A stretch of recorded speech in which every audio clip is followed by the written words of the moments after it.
नमस्कार, city news के Hindi bulletin में आपका मैं अफरोज खान स्वागत करता हूं। 18 दिसंबर 2011 यानी रविवार को कैसा रहा खबरों का हाल। सबसे पहले एक नजर सुर्खियों पर। राजीव गांधी जीवनदायी आरोग्य योजना का शुभारंभ अमरावती से। गुलाबी सर्दी में गर्मी बरस रही है शहर के बगीचों से। शिक्षा का बाजारीकरण है ट्यूशन क्लासेस। मनपा में बजेगा किस किस का ढोल। और तीर्थ क्षेत्र विकास कार्यक्रम के तहत अंबादेवी संस्थान परिसर में भूमि पूजन। सिटी न्यूज के बुलेटिन के इस भाग के प्रायोजक हैं इस दिन का सबसे सुहाना पल कौन सा है, क्या कहता है घर आ जाओ। इंडिया बुल्स होम लोन्स, घर आ जाओ।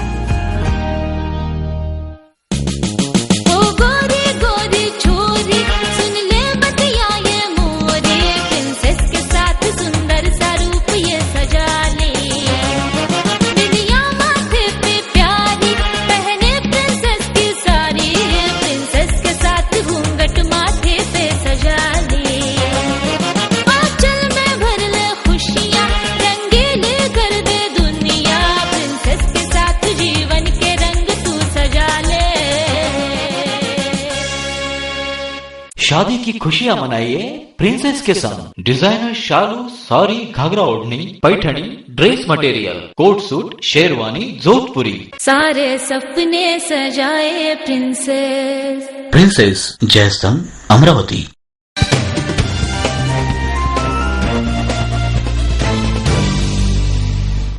सिटी न्यूज में फिर से आपका स्वागत है। अब देखते हैं संपूर्ण समाचार विस्तार से। रुक करते हैं अगली खबर का। अगली खबर है अमरावती महानगर पालिका के चुनाव अब कुछ ही समय पर हैं और आचार संहिता लागू होने वाली है। जिस तरीके से नगर पालिका के चुनाव के परिणाम घोषित हुए, जिस तरीके से नतीजे आए, इससे कई लोगों को बड़े धक्के लगे। अब देखना है आने वाली महानगर पालिका में किसका ढोल बजता है या किसकी विजय होती है। इस और सभी की नजरें लगी हुई। देश महाराष्ट्र महानगर के वस्तुनिष्ठ हालचाल सभी को ज्ञात हैं। भ्रष्टाचार, कालाधन, जन लोकपाल, प्राथमिक सेवा सुविधाओं का अभाव, खोखले दावों की भरमार आदि मुख्य समस्याओं से सभी जूझ रहे हैं। और इसी बीच आया चुनावी माहौल। किसी भी चुनाव पर परिस्थिति की स्थिति का असर तो होता ही है। आज सत्ताधारी विपक्ष दोनों ही जनता के कटघरे में खड़े हैं और जनता अपने वोटों से न्यायाधीश की भूमिका में। हाल ही में नगर पालिका के जो परिणाम आए हैं उनसे तो कईयों को धक्का बैठा। कई प्रस्तापितों को विस्थापित कर न्यायाधीश की भूमिका मतदारों ने अदा की है, जिससे प्रमुख पार्टियों के मंसूबों पर भी पानी फिर गया। अब बारी है अमरावती मनपा चुनाव की। इस चुनाव में भी कड़े परिवर्तन के आसार हैं। समय पर चुनावी चौसर में किसका पलड़ा भारी होता है ये तो वक्त ही बताएगा।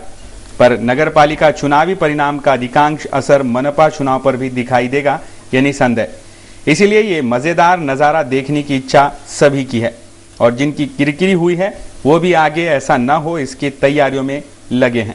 देखना यह है कि किसका ढोल बजता है और किसका फूटता है। चुनावी समीक्षा रिपोर्ट, सिटी न्यूज। रुक करते हैं अगली खबर का। अगली खबर है ठंड धीरे धीरे अपना असर दिखाने लगी है। शहर में ठंड बढ़ने लगी है, उसी के साथ साथ शहर के नज़ारे भी बदलते जा रहे हैं। आइए आपको दिखाते हैं शहर के इस ठंडी भरे माहौल में शहर के बगीचों से गर्मी कैसे बरस रही है। आइए आपको दिखाते हैं। ये जो नज़ारा आप टीवी स्क्रीन पर देख रहे हो, ये नज़ारा है महानगर के बगीचों में दिन दहाड़े जो रंगरलियां चलती है उसका मजबूत प्रमाण। सर्दी के मौसम में ये नज़ारा अब शहर के उद्यान, बाग, बगीचों से साफ झलकता है। दिन में अगर ये नज़ारा दिखे तो इन्हीं जगहों पर शाम का आलम क्या रहता होगा, इसका अनुमान और इसका अंदाजा आप खुद ही लगा सकते हो। यानी शहर के उद्यानों से, बाग, बगीचों से गुलाबी सर्दी में गर्मी बरस रही है, ये उजागर होता है। शहर में ऐसी कई जगह हैं जहां बकायदा पैसे लेकर ये एकांत की सुविधाएं मुहैया कराई जा रही है और कई युवक युवतियां इसका मजेदार तरीके से लुत्फ उठाते दिखाई देते हैं। ये वही युवक युवतियां हैं जो घर से ये कहकर बाहर निकलती हैं कि क्लास, ट्यूशन, दोस्त के घर, जरूरी काम, बर्थडे आदि में जा रही हूं या जा रहा हूं। पर परिजनों के आंखों में धूल झोंककर उनके विश्वास को ठेस पहुंचाकर ये युवक युवतियां ऐसे खुलेआम रंगरलियां मनाते दिखाई देते हैं। कुछ दिन पहले पुलिस ने एंटी चिड़ीमार पथक सक्रिय किया था, क्योंकि इन्हीं प्रेमी युगलों को लूटना, सामूहिक बलात्कार, मारपीट ऐसी आपराधिक घटनाएं भी इन्हीं अश्लील करतूतों की देन है और कई घटनाओं से ये उजागर भी हुआ है। इसीलिए बच्चों के परिजन, पुलिस, उद्यान व्यवस्थापक सभी ने इस ओर ध्यान देना बेहद जरूरी हो गया है। कहीं ये भावी पीढ़ी देश का भविष्य कुचल न जाए, शर्मसार होने से बचे। वस्तु स्थिति समीक्षा रिपोर्ट के लिए ब्यूरो टीम, सिटी न्यूज। रुक करते हैं अगली खबर का। अगली खबर है ट्यूशन और कोचिंग क्लासेस के नाम पर शिक्षा का बाजारीकरण खुलेआम हो गया है और अब इस बाजारीकरण की वजह से पालक वर्ग काफी परेशान है और वो इस मकल जाड़ से बचने के लिए कई गुहार लगा रहा है।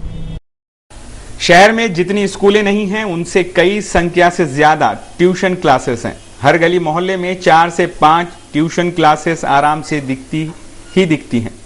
ट्यूशन क्लासेस के नाम पर शिक्षा का व्यापार ही शुरू है। सिर्फ व्यापारीकरण कर दिया गया है शिक्षा का, जिस ओर जानबूझकर अनदेखी हो रही है और इस मकर जाल में उलझकर रह गया है पालक वर्ग। जहां ये ट्यूशन क्लासेस चलाई जाती हैं, वहां पार्किंग की समस्याएं भी आम हैं। सबसे अहम बात तो यह है कि अगर आपके पाल्य को 12वीं कक्षा में ट्यूशन लगानी हो तो उसे 11वीं कक्षा से ही ट्यूशन क्लासेस ज्वाइन करना अनिवार्य करते हैं। ट्यूशन क्लासेस चलाकर शिक्षा का बाजारीकरण करने वाले ये क्लासेस संचालक फिर पालक वर्ग को मजबूरन गहने तक गिरवी रखकर ट्यूशन क्लास की फीस भरनी पड़ती है। इन्हीं क्लासेस के छात्रों के वाहनों की अव्यवस्थित पार्किंग की परेशानी के चलते हुए विवाद में राजापेट पुलिस थाने में एफआईआर भी दर्ज है। क्या इन ट्यूशन क्लासेस वालों पर शिक्षा, कायदा, प्रशासन इनमें से कोई भी जवाबदेही तौर पर ध्यान नहीं देता? ऐसा सवाल भुक्तभोगी पालक वर्ग पूछ रहा है। वस्तु स्थिति समीक्षा, सिटी न्यूज। रुक करते हैं अगली खबर की ओर। अगली खबर है महाराष्ट्र सरकार की ओर से कार्यान्वित राजीव गांधी जीवनदायी आरोग्य योजना की शुरुआत और शुभारंभ अमरावती शहर से महाराष्ट्र राज्य के मुख्यमंत्री पृथ्वीराज चव्हाण, उप मुख्यमंत्री अजित पवार, फौजिया खान और सुरेश शेट्टी इनके हाथों से की गई। इस समय कई गणमान्य लोग उपस्थित थे। महाराष्ट्र राज्य के मुख्यमंत्री पृथ्वीराज चव्हाण, आरोग्य मंत्री फौजिया खान, उप मुख्यमंत्री अजित पवार, स्वास्थ्य मंत्री सुरेश शेट्टी आदि मान्यवरों के प्रमुख उपस्थिति में स्थानीय सांस्कृतिक भवन में आयोजित एक समारोह में महाराष्ट्र सरकार की ओर से कार्यान्वित राजीव गांधी जीवनदायी आरोग्य योजना की अमरावती शहर से शुरुआत होगी। सर्वप्रथम मुख्यमंत्री, उप मुख्यमंत्री और स्वास्थ्य मंत्री, सांस्कृतिक मंत्री ने दीप प्रज्वलन कर इस कार्यक्रम की शुरुआत की।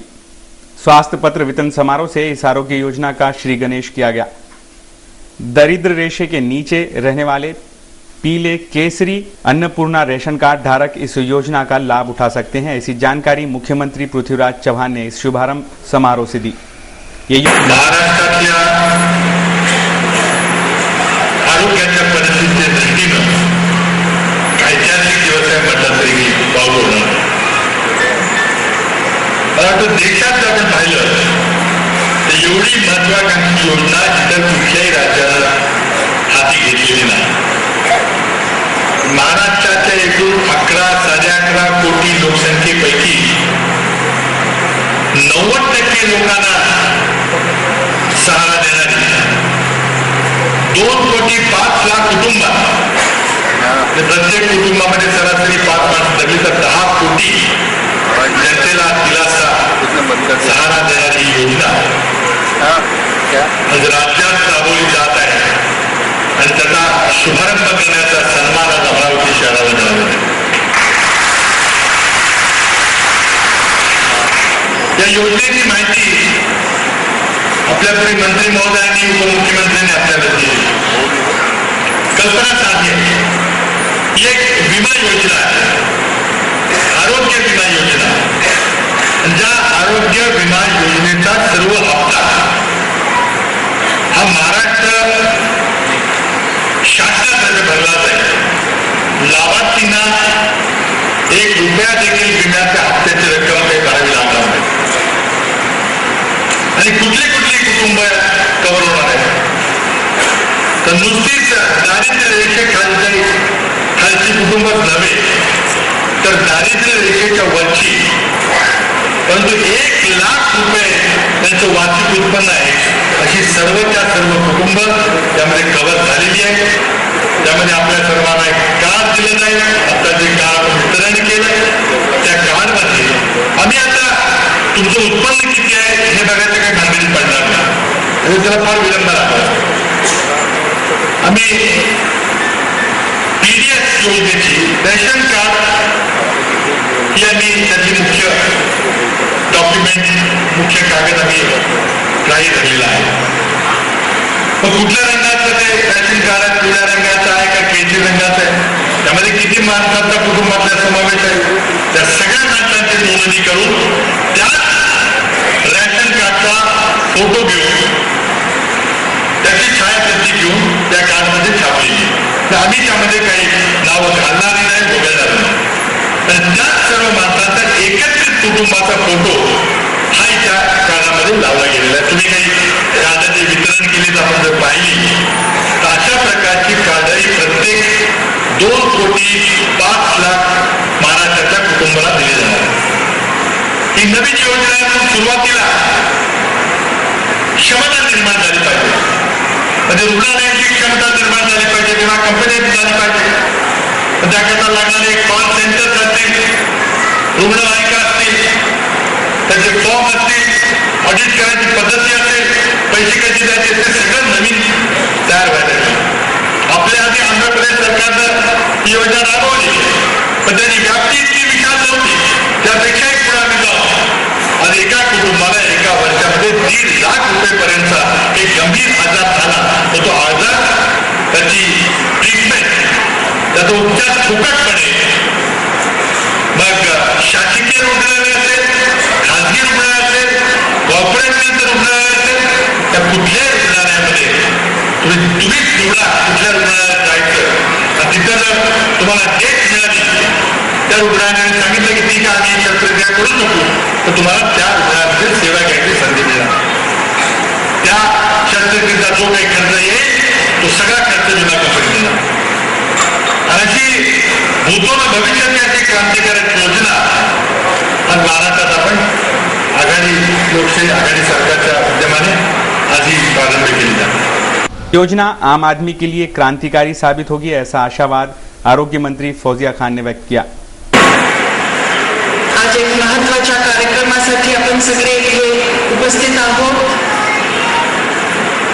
एक खूप चांगली योजना या राज्यासाठी आपण देत आहोत. बंधू आणि भगिनींनो, जीवनामध्ये आपत्ती, दुःख किंवा आजार हे कोणाचा आर्थिक परिस्थिती बघून येत नाही. अचानकपणे जीवनात त्याचा वीज कोसळल्यासारखा हा प्रसंग येतो आणि जर त्यावेळी असं सांगण्यात आलं की रुग्णालयामध्ये आता तुमच्या उपचार होत नाहीये, तुम्हाला आता सर्जरी करावी लागेल, ऑपरेशन करावं लागेल, त्यावेळी मात्र आर्थिक परिस्थितीच्या खूप मोठं महत्व होतं. आणि जर त्यावेळी आर्थिक परिस्थिती नसेल माणसाची तर मग डोळ्यासमोर अंधाराशिवाय काय नसतो आणि इकडे तिकडे माणूस मग त्याच्यासाठी परेशान होतो, महत्वाची वेळ जाते आणि कधी कधी उपचार सुद्धा होत नाही. हेच सगळं बघून पूर्वी मुख्यमंत्री निधीच्या माध्यमातून आपण मदत करायची. त्याच्यानंतर 1957 मध्ये जीवनदायी योजना ही सुरुवात करण्यात आली. पण त्या योजनामध्ये असं बघण्यात आलं की खूप रिस्पॉन्स त्या योजनेला आहे, खूप लोकांची गरज आहे, खूप लोकांच्या साठी आपण मदत करू शकतो त्याच्या माध्यमातून. तर असं ठरलं की ही योजना अधिक विस्तार त्याच्या करून जास्त लोकांना याची मदत व्हावी. फक्त दारिद्र्य रेषा खालच्या लोकांना नव्हे तर जे लोक दारिद्र्य रेषा खालच्या वरचे पण आहेत, ज्यांचं उत्पन्न 1 लाख पेक्षा कमी असेल, म्हणजे ज्यांच्याकडे पिवळा कार्ड आणि केसरी कार्ड असेल, या सर्व लोकांसाठी मोफत उपचार व्हावा या भावनेने ही योजना आपण सुरू करतोय. ये योजना महाराष्ट्र में अमरावती से शुरू होने पर स्वास्थ्य मंत्री सुरेश शेट्टी ने प्रसन्नता व्यक्त की। तो इस समारोह में उप मुख्यमंत्री अजीत दादा पवार ने कई महत्वपूर्ण मुद्दों पर लोगों का ध्यान आकर्षित किया और कई गंभीर समस्याओं पर चिंता भी व्यक्त की। विधायक एडवोकेट यशोमती ठाकुर, विधायक राव साहब शेखावत, विधायक काड़े, विधायक जगताप और विधायक रवि राणा सहित कई मान्यवर इस मौके पर उपस्थित थे। डेवलपमेंट न्यूज के लिए ब्यूरो रिपोर्ट, सिटी न्यूज। इस बुलेटिन में यहाँ वक्त हो रहा है एक छोटे से ब्रेक का। खबरें और भी हैं, जल्द लौटेंगे कुछ और अहम खबरों को लेकर। आप देखते रहिए सिटी न्यूज।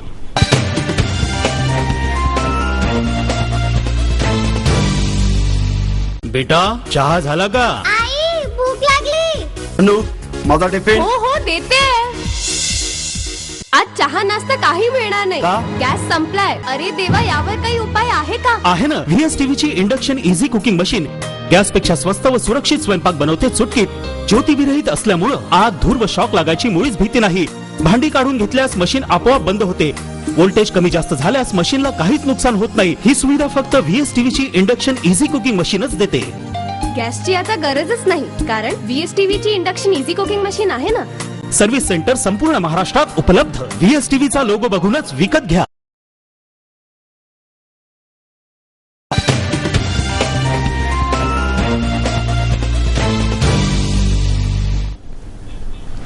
सिटी न्यूज में फिर से आपका स्वागत है। अब देखते हैं शहर का आईना एवं विस्तृत समाचार। वो करते हैं अगली खबर का। महाराष्ट्र सरकार, महानगर पालिका अमरावती, मंदिर व्यवस्थापन इनके संयुक्त तत्वावधान में तीर्थ क्षेत्र विकास योजना के अंतर्गत अमरावती शहर के श्री अंबा देवी मंदिर परिसर और श्री एकवीरा देवी मंदिर परिसर में विकास कामों का भूमि पूजन संपन्न हुआ।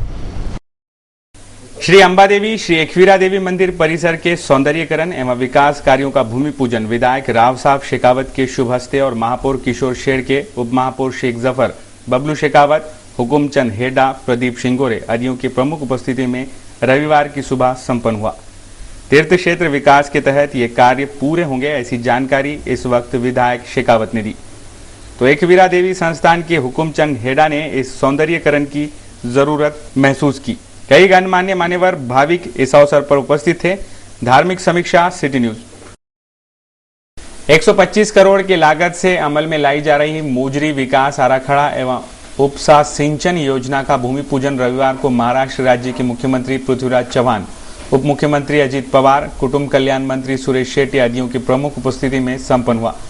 ये योजना एवं कृति आराखड़ा किसानों के सर्वांगीण हित में कार्यरत रहकर सिंचन को बढ़ावा देगा, ऐसा प्रतिपादन इस अवसर पर मान्यवरों ने किया। भूमि पूजन समारोह के पश्चात मान्यवरों ने वंदनीय राष्ट्रीय संत तुकडोजी महाराज के समाधि स्थल प्रार्थना गृह के दर्शन किए।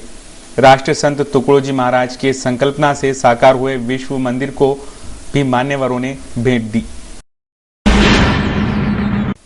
महाराष्ट्र शासन के अतिरिक्त मुख्य सचिव आरोग्य विभाग जयंत भाटिया ने इरविन अस्पताल को भेंट देकर वहां की व्यवस्था का जायजा लिया। इरविन रुग्णालय, OPD, वार्ड रूम, शाल्यगृह आदि का निरीक्षण कर जयंत भाटिया ने कुछ दिशा निर्देश भी प्रशासन को जारी किए। काम आहे तिथे एकंदरीत याच्यावरती बर्न वॉर्ड जवळजवळ मी पाहिलं चांगलं म्हणजे मोठ्या प्रमाणात तिथे पेशंट्स आहेत आणि थोडेफार सुधार करण्याची आवश्यकता आहे असं मी म्हणणार नाही. सुधार करण्याची आवश्यकता नाही. बर्न वॉर्ड वगैरेमध्ये मी काही सूचना दिलेली आहे. आमचे सोबत आमचे जॉईंट डायरेक्टर आहेत आणि सुद्धा सांगितलेलं आहे त्याच्यावरती. आणि OPD थोडं व्यवस्थित असते, त्याच्यावरती प्रश्नच नाही आहे. आणि ते मेलघाट सेल खूप उत्तम काम करते, प्रश्न नाही याच्यावरती. भरारी महिला स्वयं सहायता बचत गुट गाड़गीनगर का प्रथम वार्षिक समारोह रविवार विभिन्न मान्यवरों के प्रमुख उपस्थिति में संपन्न हुआ। महिला बचत गट महिलाओं की सक्षमता का आधार स्रोत बनेगा और सभी महिलाएं आर्थिक क्षेत्र में अपनी छाप छोड़ेंगी, ऐसा प्रतिपादन इस अवसर पर उपस्थित मान्यवरों ने किया। भरारी महिला स्वयं सहायता बचत गट की समस्त सदस्य इस प्रथम वार्षिक उत्सव में प्रमुखता से उपस्थित थी।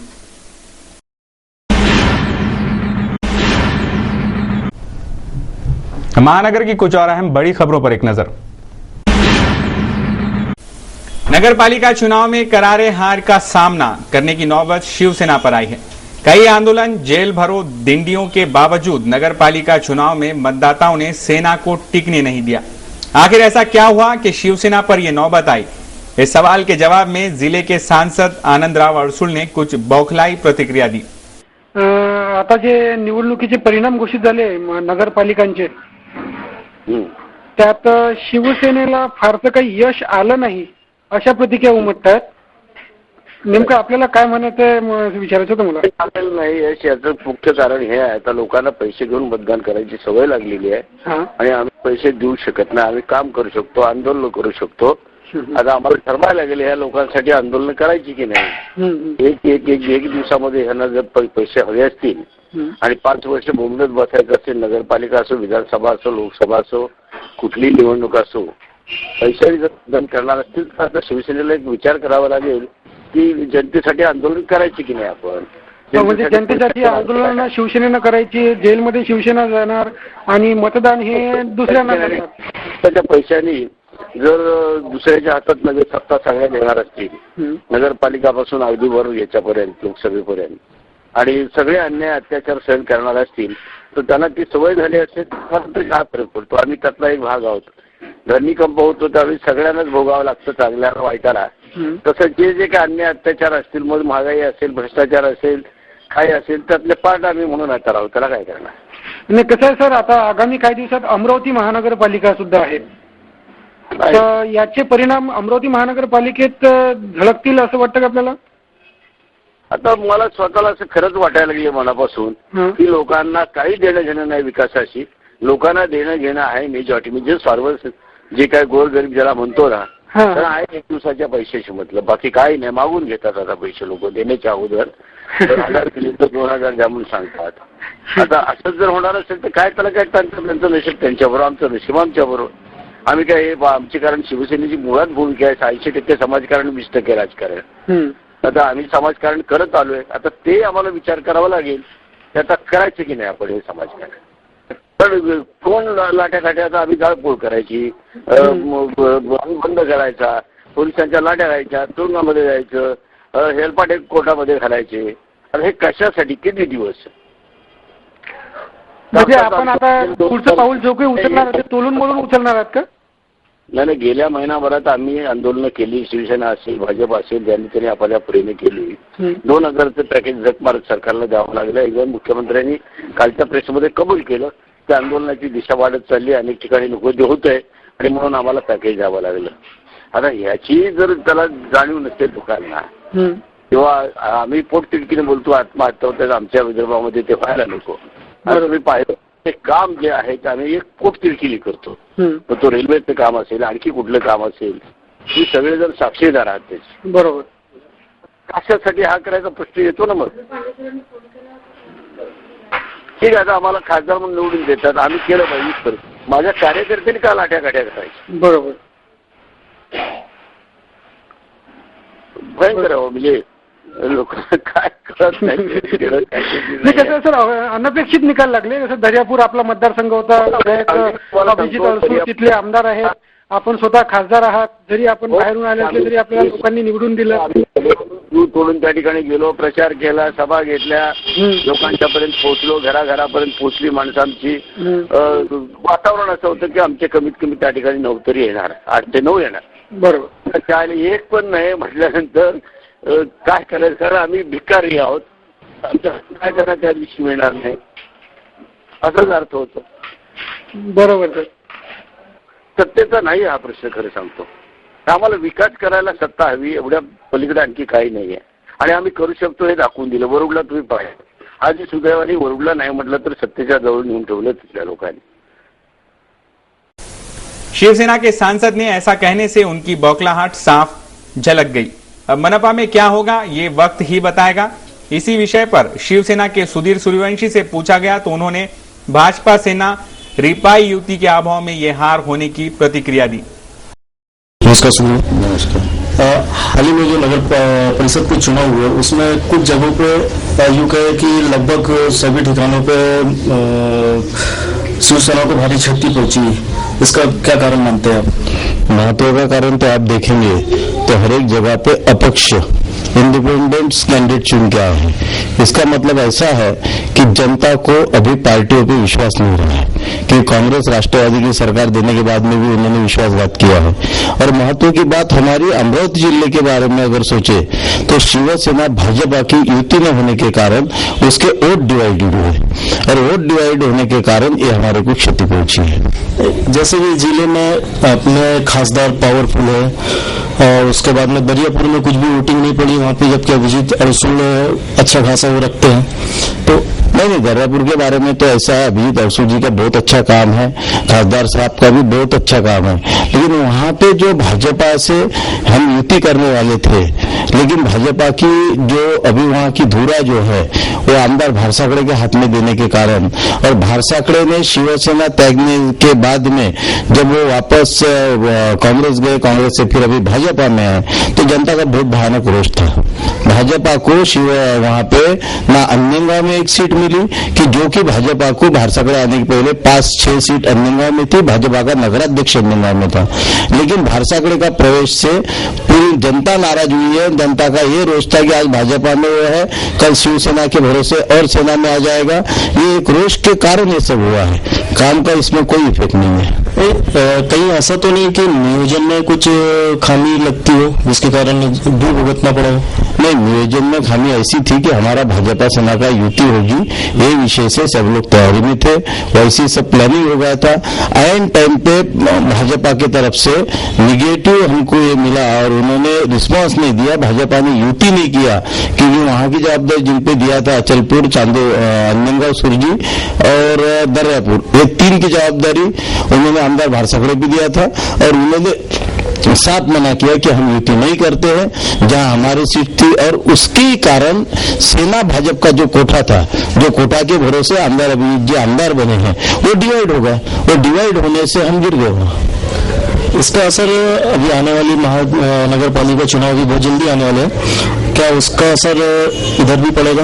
नहीं, उसका असर गिरेगा नहीं। शिवसेना भाजपा के मतदार बिल्कुल तैयार है, और अमरावती शहर में अभी तक 4 बैठक हो चुकी है, और वो फाइनल स्टेज पे, क्योंकि यहाँ के जो डॉक्टर सिंगोरी जी है उन्होंने पॉजिटिवली युति के लिए खासदार अड़सुल साहब से बातचीत हुई है, और यहाँ पे हमारे महानगर प्रमुख दिगंबर डहाके जी और उनकी रोज के रोज ट्यूनिंग चालू है, और यहाँ 100% युति हो जाएगी और 100% महानगर पालिका हमारे तक हो जाएगी। तो इसके लिए कुछ विशेष तैयारियां चालू है? अभी विशेष तैयारी हमारी चालू है, भाजपा की इस पे चालू है, सेना की सेना से तैयारी चालू है। हमारे जहां तक के भाजपा सेना के हर एक वार्ड के उम्मीदवार भी तय हो चुके हैं, वो अपने अपने एरिया में प्रचार भी कर रहे हैं। अब सिर्फ हम इसलिए डिक्लेयर नहीं कर रहे कि कहाँ युति, तो ये नेता लोग ऊपर के लोग डिक्लेयर करने वाले हैं, इसलिए सब बातें तैयारी पूरी हो गई है भाजपा की और सेना की भी। तो दरियापुर मतदार संघ के शिवसेना विधायक अभिजीत अड़सुल ने इस हार पर कांग्रेस और राज्य निवडणूक आयोग ने आपस में बैठकर मतदान की तारीखें बदलकर खेल खेला, ऐसा आरोप करते खुद की हार कबूल की। मी युसेल सिटी न्यूज मधून बोलतोय। मला तुमची प्रतिक्रिया घ्यायची आहे की दर्यापूर मधला आपला मतदारसंघ असताना आपण त्या मतदारसंघातून विजयी झाला शिवसेनेच्या तिकिटावर, तरीही त्या मतदारसंघातून शिवसेनेच्या नगरपालिकेसाठी एकही उमेदवार टिकू शकला नाही। काय फरक आहे सर? काय म्हणजे काय चूक झाली असावी? आता सगळ्यात पहिले आपण जर पाहिलं तर शिवसेना भारतीय जनता पार्टी वेगवेगळ्या दोन्हीकडे लढल्या, दर्यापूर आणि अंजनगाव दोन्ही। बरोबर। खास करून आपण पाहिलं माझी पहिली टर्म होती, पण तरीही चांगल्या पद्धतीने मागच्या वेळेला शिवसेनेचे सर्व उमेदवार जेव्हा उभे राहिले तेव्हा टोटल मतदान जर आपण पाहिलं तर 1300 काहीतरी मतदान झालं होतं, शिवसेनेचे सर्व उमेदवारांची टोटल। आणि आजची उमेदवारांची जर टोटल आपण पाहिली तर 12,500 मतं या मतदारांना मिळाली, म्हणजे 10 पट वाढ या मतांमध्ये झाली। आणि शेवटची रणनीती आपल्याला माहिती आहे कशा पद्धतीने चालते, गोडीचं राजकारण, पैशाचं राजकारण कशा पद्धतीने मोठ्या प्रमाणावर झालं, काँग्रेसने कशा पद्धतीने निवडणूक आयोगाबरोबर मिळून या तारखांची फेरबदल केली तुम्हाला सगळ्यांना माहिती आहे। म्हणजे काँग्रेसने निवडणूक आयोगांशी मिळून तारखात फेरबदल केला असं म्हणायचं? एक्झॅक्टली माझा तर स्पष्ट आरोप आहे। निवडणूक आयोगाबरोबर मिळून ज्या ज्या ठिकाणी त्यांना शक्य नव्हतं जिंकणं, त्यामुळे हे प्रकार तुम्हाला जे बदल आज लोक म्हणतायत की काँग्रेस इतक्या मोठ्या प्रमाणावर जिंकते कशामुळे, कारण हे जे केलेलं घोळ, आता तुम्ही पाहिलं अंजनगाव सारखी ठिकाण, आज मी 81 जेव्हा शिवसेना भारतीय जनता पार्टी मिळून 9 सीट होत्या, आज मी एकटा सेपरेटली लढून मी 10 सीटा एकटा काढतो तिकडे, आणि काँग्रेसचं काही नसताना 14 सीटा निघतात. कारण कट्टर हिंदूवादी मतदारसंघ तिकडे असल्यामुळे त्याचे 2 विभाजन करण्यात झाले. खूप विचार करून ही खेळी खेळली गेली निवडणूक आयोगाबरोबर बसून काँग्रेसने. जिथे अशा पद्धतीने त्यांना एकाच सारखा पूर्ण राज्यामध्ये खरं ठेवायला पाहिजे होतं. राज्य निवडणूक आयोग पूर्णपणे निवडून राज्य सरकारच्या हाताचं भातकुली खेळ नसताना तसं खेळण्याप्रमाणे खेळते. त्या पद्धतीने निवडणूक आयोगाने विकलं गेलं, निकष रुपये विकलं गेलं निवडणूक आयोग. आणि लोकांना ज्या पद्धतीने वाटप झालं तुम्हाला सगळ्यांना माहिती. आपण चर्चेचा भाग म्हणून ठीक आहे, तिकडे 1000 रुपये भाव चालू आहे एका वोटचा, 2000 रुपये भाव चालू आहे. तुम्ही तिकडे माहिती घ्या, शिवसेनेचा उमेदवार सोडून बाकी सर्व उमेदवारांनी मतं खरेदी केलेली. कुठलेही उमेदवार मी बघा 1000 रुपये, 1500 रुपये, 2000 रुपये, 3500 रुपयेपर्यंत भाव चालू होता. ही शर्मेची गोष्ट आहे. मी हरलो मागतच नाही. माझी 10% मतं वाढलेली आहेत आणि 10% आपलं 10 टाइम्स वाढलेली आहेत. म्हणजे मी खूप वाढलेलो आहे तिकडे. कारण 1400च्या जागेवर मी 12,500 मतं जिथे घेतो. या पैशाच्या राजकारणावर आज तुम्ही पाहिलं, भारताकडे स्वतः तिकडे आमदार होते, ते या आविर्भावात होते की शिवसेना भारतीय जनता पार्टी खरं हवा जी होती ती 18 सीटची होती. मी नकारत नाही की 17-18 सीट आल्या असत्या. म्हणजे कसं 17 ते 18 उमेदवार आपली विजयी होतील अशी शक्यता सुद्धा वर्तवण्यात येत होती. आणि इव्हन सगळ्यात महत्वाचं त्याच्यात अजून एक मी सांगतो, मी नाव घेऊ इच्छित नाही, पण माझ्या पार्टीतले फितूर, कारण शेवटच्या दिवशी सुद्धा आमचा रिझल्ट हा कमीत कमी 7 ते 8 उमेदवार निवडून येतात. हा शेवटच्या दिवसापर्यंतचा उमेदवार तुम्हाला सगळ्यांना माहिती सांगा. तुम्ही सगळ्यांनी सर्वे केलेले आहेत. बरोबर. म्हणजे हे फक्त एकट्याचं ठीक आहे, मी मानतो माझं अपयश झालं, पण मी पैसा वाटण्यात कमी पडलो. मी सांगतो, कारण मी पैसा नाही वाटू शकलो. बरोबर. त्याच्यात मी पडलो नक्की, मी मानतो त्याच्यात माझी चूक झाली की मी पैसे नाही वाटू शकलो. आम्ही पैसे वाटले नाही. ही सगळ्यात मोठी चूक जर लोकशाहीमध्ये असेल तर मी ती मानायला तयार आहे की मी पैसा वाटप केलेला नाही. ही माझी चूक एकट्याची बस, अभिजित अडसूळ म्हणून. आणि बाकी ज्या पद्धतीने पैसा वाटप झाला सगळ्यांना माहिती, सगळ्या जगाला माहिती. बरं सर, आता हे जे काही झालं ते नगरपालिका निवडणुकीत झालं, पुढे महानगरपालिकेच्या निवडणुका तोंडावर आहेत, त्यामध्ये असला काही प्रकार होईल असं आपल्याला वाटतं का? हो, ऑब्व्हियसली मला वाटतं की हे आमच्यापेक्षा हे जनतेने आता ठरवायचं की आपल्याला काय. कारण आपण जर पाहिलं आजही जातीपातीचं राजकारण चाललंय, आजही तिकडे पैशाचे व्यवहार होत आहेत. म्हणजे लोकशाही कसली फेकून द्या ही लोकशाही, मी तर म्हणतो. आणि मग नंतर शिव्या घालायच्या, आमदाराचं पाणीपत झालं, हो मी मानतो पाणीपत झालं, पण अशा पद्धतीने पाणीपत असेल तर मी मानतो. माझं पाणीपत नाही, हे लोकांचं पाणीपत आहे, हे लक्षात घ्या. अभिजित अडसूळचं पाणीपत नाही का खासदार अडसूळचं पाणीपत नाही, हे जनतेचं पाणीपत आहे, हे लोकांनी लक्षात घ्यावं. जात पात अजूनही आपल्या जगात आपल्याला देशात करते. अरे थर्ड क्लास मधली थर्ड क्लास लोकात चिखला सवरलेला माणूस 1000 रुपयाची नोट घेऊन जर वोट करणार असेल तर गेलं पोचल्यात. ही लोकशाही नको, ही लोकशाही आम्हाला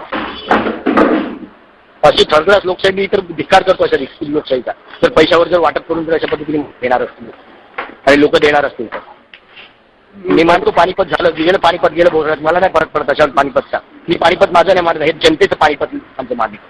ज्यांनी मतं मारली त्यांना आभार मानतो. आणि ज्या लोकांनी हरामखोरी केली, पैसे 1000 रुपये 2000 रुपयासाठी विकले गेले ना, ते भडव्यांना मी खरं कधी माझं नुकसान नाही, हे त्यांचं नुकसान आहे, जनतेचं नुकसान आहे. लोकांनी अजून तरी विचार करावा की जातीपातीचं राजकारण किती म्हणजे आम्ही विचार करतो अजूनही, बाजूला राहतो म्हणून आम्ही मतदान करणार असतो, आणि जातपात बघून अजूनही मतदान करणार असतो. कुठली लोकशाही आम्ही म्हणतो, कुठली लोकशाही, कुठे आम्ही पोहोचतो आज? बरोबर. अशा वेळी 50% आरक्षण महिलांना देतो, आणि काय उपयोग 50% आरक्षण देऊन नवरे पैसे वाटत फिरत असून राहतो. कसली लोकशाही हो. आणि मी माझी हार नाही मानत याच्यामध्ये, अजिबात हार नाही माझी. म्हणजे आपण आगामी महानगरपालिका निवडणुकीत पुन्हा ताकदीनिशी उभं राहणार आहोत कुठल्याही परिस्थितीत. एक्झॅक्टली आम्ही उभे राहणार. मी माझी हार नाही, ही जनतेची हार आहे. बरोबर. तर मी माझी, आणि शेवटच्या 5-6 सीटा पाडण्यात जे आमचे कलाकार होते पक्षातले ते पण विकले गेले, त्यांची हार आहे. ज्यांनी आमच्या खंजीर खूपसला पाठीमध्ये, त्यांची हार आहे. कारण त्या तोंड दाखवायला माझ्या समोर येऊ शकत नाही. मला नाही फरक पडत. अभिजित अडसूळ म्हणून मी आधी उभा आणि मी लढायला तयार आहे. आता मी 10 सीटा एकट्याच्या जीवावर, एकट्याच्या अभिजित अडसूळच्या नावावर मी 10 सीटा अंजनगावमधून काढून दाखवल्या. परवाच्या पाणीपत जर म्हणत असतील तर त्याच्यानंतर ताकदीनं उभा आहे आजही. बरोबर. आजही मी 10 सीट काढून दाखवल्या. भडव्या बीजेपीवाल्याची एकही सीट निघाली नाही.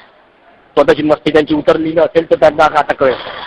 तर कोणाच्या तरी जीवावर उडत असतील बाबा आम्ही ती न करता जर हे करू ते करू, पाहिलं ना एकही खातं सुद्धा उघडलेलं नाही बीजेपीचं. बरोबर बरोबर. म्हणजे फक्त शिवसेनेलाच नाही तर काँग्रेसला सुद्धा तिथं माघारी घ्यावी लागली, तर त्यांना अपक्षांच्या हाती सत्ता सोपवण्याचा वेळ आली, ही त्यांच्यामुळेच आली, अशात काही नवल नाही आहे. आपण बघा ना, ज्या पद्धतीने तिकीट वाटप झाली, ज्या पद्धतीने पैसे वाटप झाले, काय प्रकार काय हा? ही लोकशाही आहे? परत थू वाटतं, थू ही लोकशाही. ही निवडणूक आयोग मिळालेलं मुद्दाम 3-3 दिवसाचे गॅप ठेवतं की पैसे वाटायला मिळेल. मुसलमानांचे वोट कशा पद्धतीने खरेदी झाले, अरे तिथे 10,000 रुपये तो सलाम मागू 10,000 रुपये वाटते तिकडे, आणि लाज नाही वाटत आम्ही लोकशाही म्हटली? कसली लोकशाही? साला छळछळगिरी चालू आहे. या सर्व प्रकाराची एक आमदार म्हणून तुम्हाला जी चीड येते सर, की लोकशाहीत असं सगळं व्हायला नको आहे, लोकशाही ही लोकशाही मार्गाने चालावी पाहिजे, यासाठी आपण काहीतरी पुढाकार घ्यायला, त्यासाठी आपण काय पुढाकार घेणार? पुढाकार म्हणजे मी माझं, आम्ही ज्या पद्धतीने चालतो त्याच पद्धतीने चालतो. मी पैसे नाही वाटप करू शकत, मी खोटी आश्वासनं देऊ शकत नाही. आम्ही जनतेची कामं करत राहू. जनतेला ज्यावेळी सुधारायचं त्यांनी सुधारावं, आम्ही आमच्या पद्धतीने कामं करत राहू. कारण शेवटी आम्हाला पण कोणीतरी मत मारतं, शेवटी आमची कामं बघून आम्ही त्यांना बघणार. जी मतं पैसे घेऊन करतात आम्ही त्यांना बघणार नाही. ज्यांनी आम्हाला प्रामाणिक आमची कामं बघून मतं मारलीत, मला आज मी 10 पटीने वाढलोय, 10 पटीने.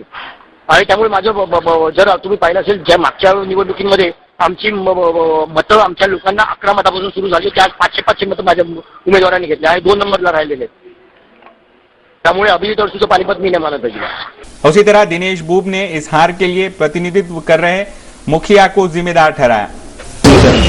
नुकसान का जहाँ तक कहा जाता है कि बाकी नगर पालिकाओं में नुकसान हुआ, लेकिन वरुड़ में अच्छी सफलता मिली शिवसेना को, और अंजनगांव में भी जो शिवसेना का गढ़ हमेशा रहा है, वहाँ पे भी अच्छी सफलता, उल्लेखनीय सफलता मिली है. वहाँ के सभी लोग संपर्क में थे और उनको जहाँ जहाँ आवश्यकता रही सभी कार्यकर्ताओं को उनको यथोचित मदद भी हमारे मार्फत हुई है. रहा प्रश्न धामनगांव, चांदूर रेलवे, चांदूर बाजार, अचलपुर और दरियापुर, यहाँ तो पक्ष नेतृत्व ने ख्याल दिया नहीं. जो स्थानिक लोक प्रतिनिधि है या स्थानिक पदाधिकारी है, ये तो उनकी ड्यूटी रहती है कि वहाँ पे जाना चाहिए, कैंडिडेट का योग्य चयन होना चाहिए, उनके पीछे क्या कम है क्या ज़्यादा है उसका आकलन करके उनको वो यथोचित मदद होना चाहिए. तो ये इस मामले में हुआ नहीं, ऐसा मेरा अभ्यास है. तो दरियापुर शिवसेना का गढ़ है.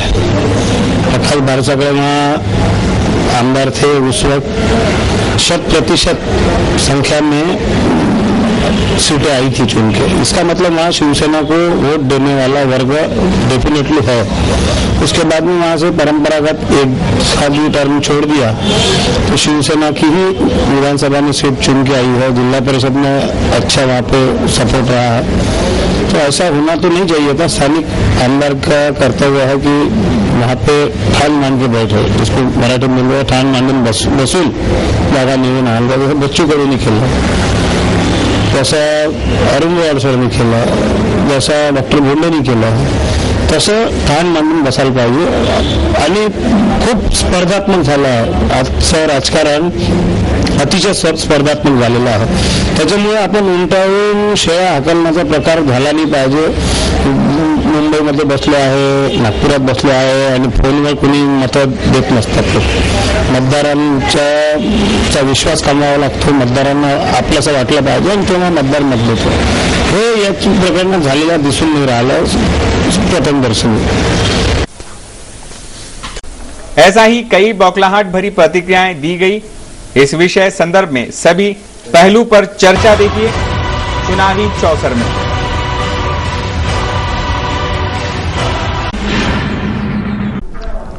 कैसा रहा आज दिन भर शहर के मौसम का हाल, आइए डालते एक नजर शहर के मौसम पर.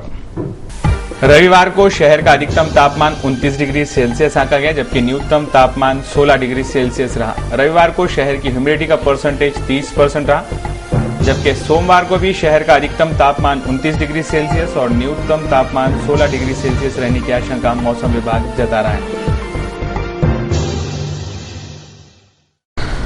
देश के जाने माने कार्टूनिस्ट श्री श्याम जगोता, इन्होंने आज सिटी न्यूज के कार्टून कोना के लिए आज का ये कार्टून भेजा है.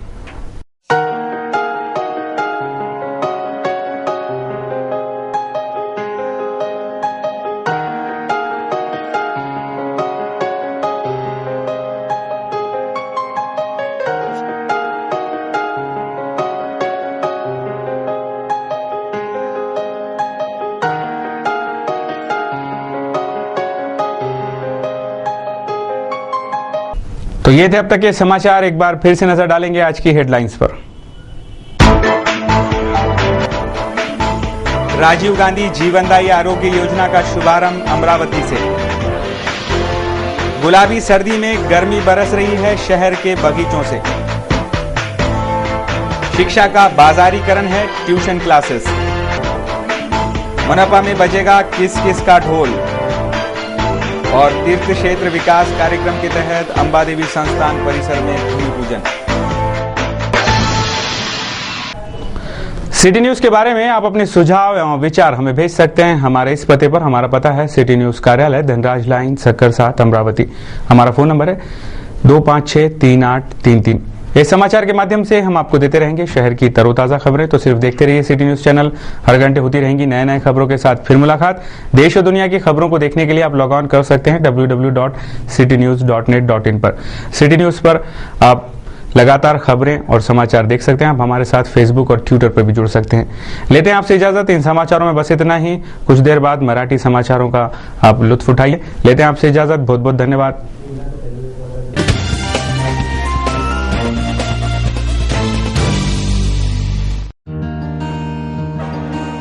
इस दिन का सबसे सुहाना पल कौन सा है, क्या कहता है घर आ जाओ। इंडिया बुल्स होम लोन्स, घर आ जाओ।